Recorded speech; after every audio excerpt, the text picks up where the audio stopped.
ඊට පස්සේ මෙහෙම සෙලෝපෙන් කොලයක් අරගෙන මුලින්ම සුදු ලුණුව ඒකේ ඔතන්න ඕනි.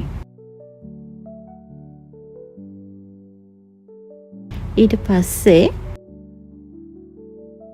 ෆොයිල් පේපර් එකක් අරගෙන ෆොයිල් පේපර් එකෙත් ඒ විදියටම සුදු ලුණුව හොඳට කවර් වෙන්නම ඔතන්න ඕනි.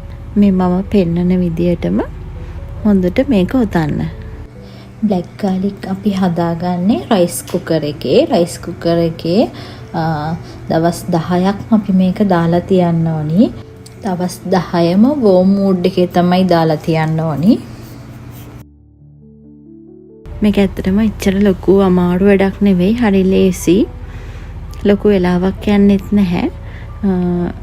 පොඩ්ඩක් ඉතින් අර අපහසුතාවයකට තියෙන්නේ අපිට රයිස් කුකර් එක දවස් 10ටම පාවිච්චි කරන්න වෙන්නේ නැහැ.